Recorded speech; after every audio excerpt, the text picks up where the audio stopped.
So, on this success guide on that page, I identified some bullet points of things that you could figure out before you get there. Look at the fourth one down, objection guide. I got in front of that group in Vegas, 120 of them, and I'm up at the board and I wrote objections, and I said to the group of 120 salespeople, they were all from the electronics industry, I said, how many objections do you think are out there? Here's what I heard. Millions, infinite, thousands. I said, really? So I wrote 15 up on the board. I said, we're in Vegas, bars all over the place. I'm no hurry to leave. I'll tell you what, I'll take the whole room on, 100 people, and if you can put more than 15 up, I'll buy cocktails for 2 hours at the bar downstairs. And I happen to be in a good mood today because I'm in Vegas and I like blackjack, and I'm actually a card counter that's been asked to leave 3 casinos, and I plan on going down there a little bit later. So let me give you a few. Price. Already happy doing business with somebody else? Had a bad experience in your company or with somebody in it? The array of choice that you offer is not enough. I'm looking for more choice. The territory that you serve is regional. I'm looking for national. There's 5. So now instead of 15, you only need to get 10, and I buy cocktails. I've been doing that offer all over the world for 15 years, 80 times or more a year, and never have bought cocktails. There's an urban legend in sales. The urban legend is there's an infinite number of objections. It's nonsense. There's very few. In most companies, you will be challenged to find 10 legitimate objections. You know what we're saying on this success guide page? Identify the most prevalent objections and then figure out the best responses so that everybody says the same thing the same way each time they hear it. I had 2,600 salespeople that I had responsibility for in one company. Do I want 2,600 different ways to say our price is not too high? Let's figure out the best way and have everybody say it with confidence. That's what this page 11 is about. But I want to go to page 13, and we'll use this as our closing page before the Q&A. Before I give you the fill in the blanks on this page, and this page is half the battle of success at selling is this page.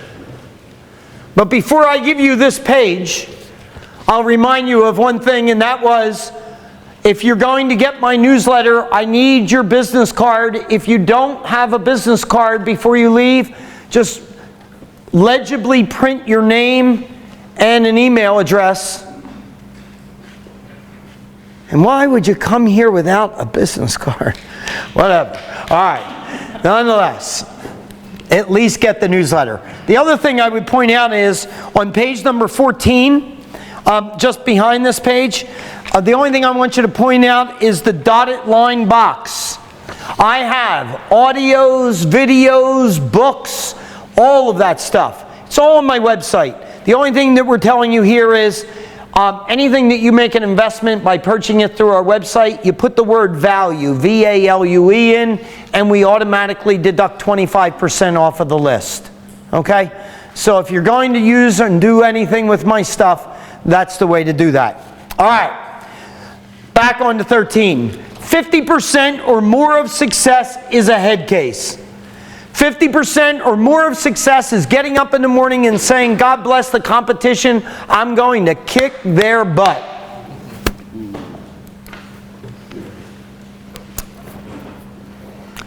Product, price, service, strategies, and tactics. That's the other half. But what goes on inside your head is absolutely key. 5 basic laws of self-renewal in order to get your head in shape.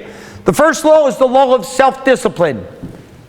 And the self-discipline law says the following: success comes from doing what you need to be doing when you need to be doing it, whether you want to or not. Now, in the margin out on the right, I wrote down a few telltale things about self-discipline. First one I wrote down for salespeople was time management. My observation of salespeople generally is you're horrible at it. You react more than proact. Ever seen this? You got your to-do list for the day. You come in and all of a sudden, all hell breaks loose and you're running around like a chicken with your head cut off. You're working really hard. You work for 8, 9 hours. And then at the end of the day, you look at your list and nothing got done. If you've ever fallen prone to that, I'll tell you what just happened. Someone else that's generating better sales numbers got you to work their list. And they leveraged you. Top salespeople will not go home without getting their list done. It's high payoff activities. I'll tell you what else about this list. If you are accustomed to working off of a to-do list, if you'd like to be more efficient with it, build it the night before. 30 minutes before you go to bed, jot down your to-do list. Your subconscious works on organizing your day tomorrow on the list without any work on your part. And then, first thing in the morning, you jump out of bed and bang, you hit the list. While everybody else comes into work and starts building your list, you're executing. You've left them behind. Things that I noticed in the margin. Time management, assistant. The concept of an assistant. The concept of how much you make an hour. And then the concept of high payoff activities. All of that has to do with self-discipline. Doing what you say you're going to do when you say you're going to do it, whether you want to or not. Second law is the law of responsibility. And the law of responsibility says we are responsible for the outcomes we experience. The well-known and now deceased motivational speaker Zig Ziglar at this stage would be down in a crouched position saying, if it's meant to be, it's up to me. The law of responsibility. When I go into big companies, what I want them to do is I want them to put into quartiles their salespeople. The top 25%, the second 25%, the third 25%, and the fourth 25%. Here's what I can tell you. All industries combined in the United States, the bottom 25% of salespeople are producing less than 6% of the sales. The top quartile is producing over 60%. Same economy, same product, same price, same everything, different results. The difference is the top people get up in the morning and say, I'm responsible and I don't care what goes on out there, I'll get more than my share. The bottom quartile look for every reason other than the one in the mirror. Third law, the law of attraction. The law of attraction says if you really believe you can be, have, or do something, you will create the circumstances and find the people to allow you to be, have, or do. My 2 little grandsons live in Charlottesville, Virginia. I live in California. I don't get to see them as frequently as I'd like. I live 30 miles from Disneyland. Walt Disney, I wrote down next to the law of attraction. About 6 weeks ago, Malcolm and Wyatt came out to our house. I got to take them to Disneyland. Grandpa Jack went to Disneyland. It is the happiest place on earth. You got a 2 and a 6-year-old. It was out insane. But I gotta tell you something, over 50 years ago, Walt Disney came together and he built a business plan on how to build the happiest place on earth. It was a bit lengthy and he gave it to a friend of his who owned and ran a bank. He said, I'm going to build the happiest place on earth in Anaheim, California, and the only thing I'm missing is financing. Read this plan and let me know if you're in. And his friend, the banker, gave it back to him and said, you don't need a banker, you need a doctor because this is a sick idea. But Walt Disney, he didn't go to a doctor, he went to another bank. And then he went to another bank and another bank and another bank. Do you know that if Walt Disney stopped at the 307th consecutive bank that turned him down, Malcolm and Wyatt would have missed out that day? Disneyland got funded on the 308th sales call. When do you stop? When do I stop? If you really believe you can be, have, or do something, you will create the circumstances and find the people to allow you to be, have, or do. What sits on our neck is so powerful and so underutilized. Fourth law, the law of expectations. Our life is a direct result of our expectations for it. Let me write it down a different way for you. We are what we think we are. Remember the newspaper boy with 32 customers? That's what he thought of himself as. That's what he became. I came in and a year later was 275. We are what we think we are. Everywhere I go, I tell salespeople, the thing that's holding you back more than anything else is yourself. Raise the bar. Raise the bar. You will be amazed at how much more you can do. I decided to get into running in a serious way. So I bought these books about running. And one of the things I learned in my study was that it was thought by the experts that a human being could not run a mile in less than 4 minutes. It was held to be true for centuries. And then in 1954, Roger Bannister broke the 4-minute mile. He did what was thought of as being impossible. You would think he'd hold the record for decades. Roger Bannister held the 4-minute mile record for less than 30 days. You don't really think it was the Nikes, do you? It was everybody woke up one day, there was a runner and said, oh my God, you can run a mile in under 4 minutes. And bang, another one did it, another one did it, another one did it. The law of expectations held us back. What is the record now? It's 340 something. Last law is the law of belief. Belief is the guiding factor, principle, passion, and faith that provides direction in life. I call it your stake in the ground. I can tell you what my belief system is. It's backward thinking because I've been doing it for over 50 years and it's proven to be very effective. Whenever my business falls off, all I need to do is go over there and find out why, and it tells me. And it gets my head back in the gear. But what the question I ask is what is yours? Where do you go to get your head back in the game? Because you can't go into the marketplace with a negative disposition. I have had people that have been in this session that have taken page 13 and taped it on their mirror in their bathroom and read it every morning before going out into the marketplace. Just to get their heads right.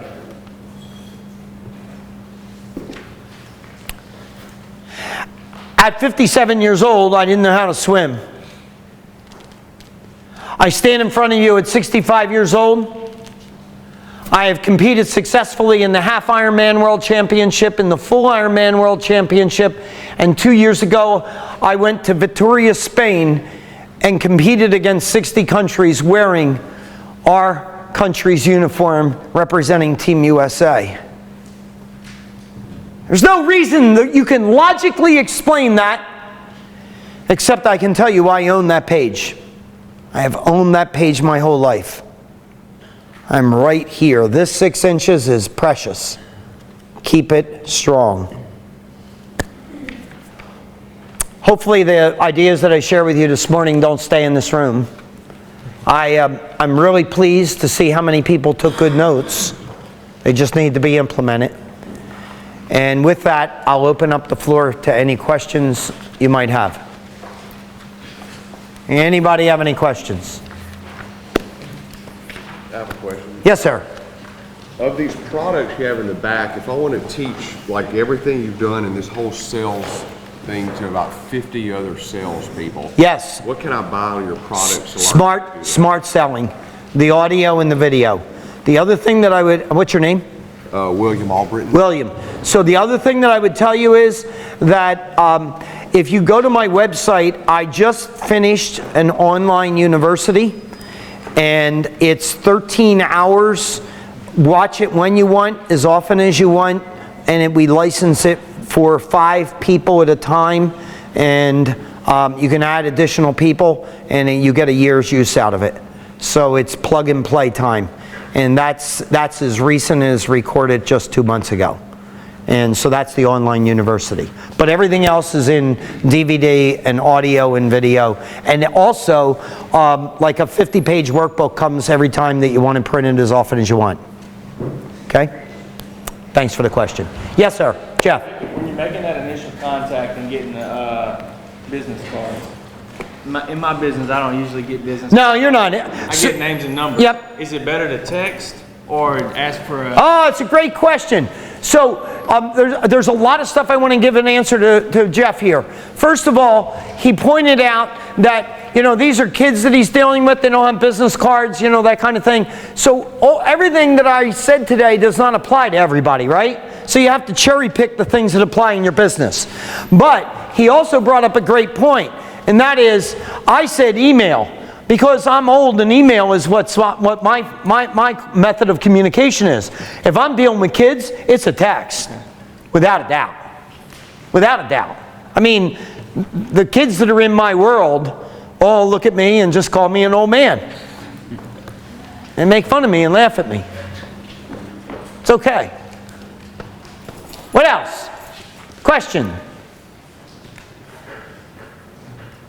What kind of client management relations software do you use, or do you recommend? What software on the touch system and contact management would I recommend?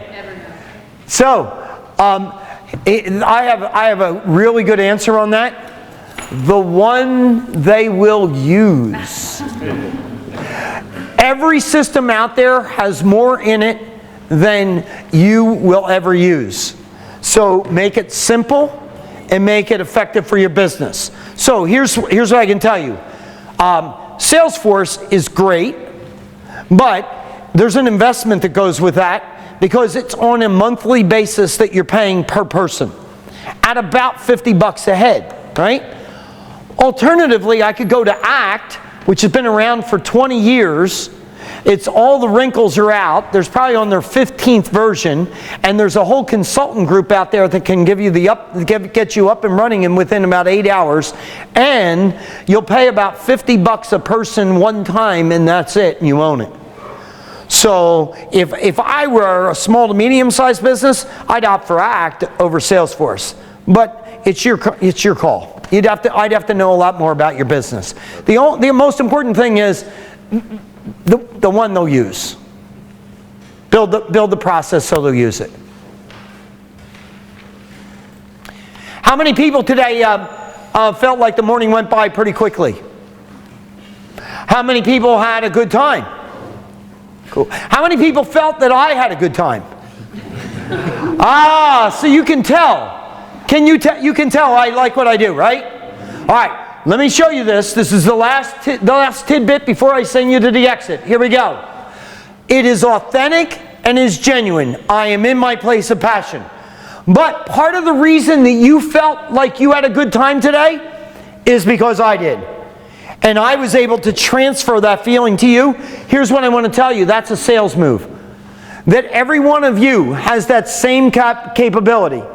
We can tell when a salesperson is just walking through it, putting in the time. We can see it, we can feel it, we can hear it, that you're just going through the motions. And I'll tell you what, if you're just going through the motions, you won't do as well as the guy that really has passion. So find your passion and then sell your passion. Thanks for being with me. Thank you.